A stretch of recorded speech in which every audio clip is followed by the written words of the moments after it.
Raqqosa Malika Qurbonova haqida xabarlar tarqaldi va keng muhokamalarga sabab bo'lmoqda. Ravshan Komilovning raqqosasi emasmiz, deydi raqqosa.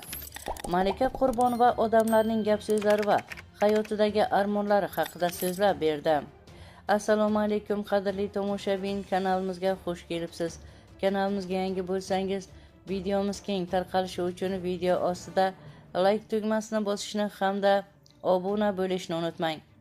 Raqqosa Malika Qurbonova darakchi YouTube kanaliga bergan intervyusida oila va kasb muvozanatini saqlash, sahna faoliyatini davom ettirish rejalari hamda oilaviy munosabatlarga muhabbatning o'rni haqida so'zlab berdi. Men uchun birinchi o'rinda oilam, so'ng san'atim turadi, deydi raqqosa. Men uchun birinchi o'rinda albatta oila, so'ng san'atim turadi.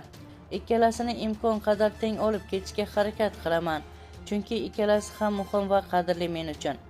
Biroq ayol kishiga buni teng olib borish juda qiyin ekan. Nazarimda bu borada erkak san'atkorlarga osonroq. Chunki ayollarning zimmasida oila, farzandlar, turmush o'rtoq, qaynona-qaynotaning oldidagi mas'uliyat ko'proq. Oilamni ham, kasbimni ham sevaman. Raqsdan ketish qiyin. Pul uchun san'atga kirmaganman, deydi raqqosa. Inson kasbini yaxshi ko'rsa, uni tark etishi og'riqli bo'ladi. Qachon san'atdan chiqib ketishimni hech kim bilmaydi. Avvalambor hammasi Allohdan. Har bir ishning boshlanishi bo'lgani kabi yakuni ham bor, deydi raqqosa. Shu sabab har bir ishimda chiroyli yakun bo'lishini istayman. Ota-onam uchun ham san'atni tark etgim kelmaydi, chunki san'atni tark etish niyatim yo'q. Sababi bu umr va yillar bilan bog'liq narsa. To'g'ri, hozir opam ma'lum sabablar bilan san'atdan yiroqda. Buning o'ziga yarasha sabablari bor. Qolaversa, u boshqa yo'lni tanladi va men buni qo'llab-quvvatlayman. Har bir ishning yakuni bo'lishi rost. Lekin o'zimga keladigan bo'lsam, hozircha ketish niyatim yo'q, deydi raqqosa. Bilaman, qachondir baribir buning ham oxiri bo'ladi. Niyatim peshonamga yozilgan bo'lsa, chiroyli yakun bilan faoliyatimni tugatish, deydi raqqosa. Chunki keyinchalik muxlislar bizni yaxshi xotiralar bilan eslashni xohlayman.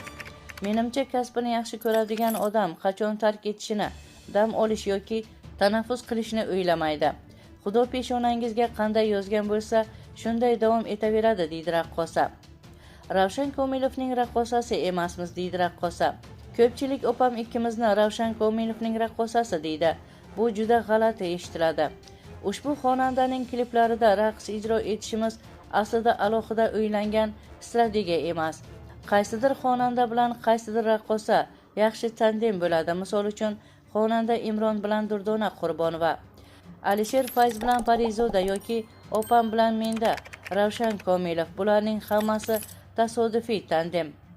Oldinda nima bo'lishini hech kim bilmaydi, deydi raqqosa. Tandem yaxshi ketsa, keyinchalik yana ijod faoliyatini davom ettirishadi. Bu albatta omad va mehnatga bog'liq. Hayotimdagi og'riqli nuqtam ota-onamni yo'qotganimda, deydi raqqosa. Opam bilan birgalikdagi eng katta orzuyimiz bolalik davriga qaytish. Oila davrasida ota-onamiz bilan birga bo'lishni juda xohlaymiz. Chunki bugungi kunda ular yonimizda emas, vafot etishgan. Ular bilan o'tgan yillarni juda sog'inamiz. Hayotimda bittagina og'riqli nuqtam bor. Bu albatta ota-onamizni yo'qotganimizda. Opam uchun ham xuddi shunday. Hayotning qolgan barcha qiyinchiliklarni yenga olaman, chunki kuchim ham, sabrim ham yetadi. Haqiqatda bardoshli ayolman. Hayotdagi birdan bir kimtigim ota-onasizlikka ko'nikishim qiyinligi. Bu og'riq ketishi qiyin, ketmaydi ham. Shukr, hamma narsam, oilam, turmush o'rtog'im, farzandlarim bor albatta. Opam ikkimiz. Qaniydi, bir kungina imkon bo'lsa-yu qizlik uyimizda ota-onamiz bilan hammamiz birga o'tirib ovqatlar tayyorlab, dasturxon atrofida jam bo'lsak edi, deymiz. Ular bilan o'tkazgan damlarimizni sog'inamiz. Ular oddiy odamlar bo'lishgan. Oilamiz oylikdan oylikka yashaydigan o'qituvchilar oilasi bo'lgan. O'zlari yemay ichmay bizlarni katta qilishdi. Onam bilan dadam bizlarni sahnada ko'rishni juda orzu qilishgan. Farzand katta qilishning qanchalar qiyinchiligini o'zimiz ona bo'lib endi tushunyapmiz, deydi raqqosa. Bugun ota-onam uchun ham sahnani davom ettirishni xohlayman. Chunki onam umrlarini bizning kelajagimiz uchun baxshida qilgan. Syomkalarda doim bizlar bilan borardilar. Kerak bo'lsa, kechgacha bizni kutib o'tirardilar. Shu bilan o'zlarini orzularini unutgan, deydi Malika Qurbonova. Turmush o'rtog'imdan minnatdorman. Avvalo yonimda borliklari uchun turmush o'rtog'imga rahmat deyman, deydi raqqosa. Har doim qo'llab-quvvatlaydilar. 2 nafar guldek farzandimiz bor. Menga ishonadilar, ruxsat beradilar. Qolaversa, og'ir vanzmin yaxshi insonlar. Eng asosiysi ulardan farzandlarim uchun minnatdorman, deydi raqqosa. Chunki o'qishni bitirib ijod qildim. Boshqa qizlarga nisbatan kechroq 26 yoshimga turmushga chiqqanman. Turmushimizning boshida ozroq vaqt farzand bo'lmadi. Shu sababli farzand ne'mati men uchun juda qadrli, deydi raqqosa. Hamma narsa muhabbat asosida quriladi. Baxtli oila qurish uchun muhabbatning o'zi yetarli, deydi raqqosa. Tajribamdan kelib chiqqan holda ayta olamanki, oilada muhabbat juda muhim. Har bir narsa muhabbat asosida quriladi. Masalan, kasbga ham muhabbat asosida erishiladi. Farzandlarga ham mehr muhabbat kerak. Agar dunyoda muhabbat bo'lmasa, hayot ham bo'lmaydi, deydi raqqosa. Mehr muhabbat oqibat borki, dunyo turibdi. Shuning uchun oilada o'zaro muhabbatning bo'lishi juda muhim deb hisoblayman, deydi raqqosa.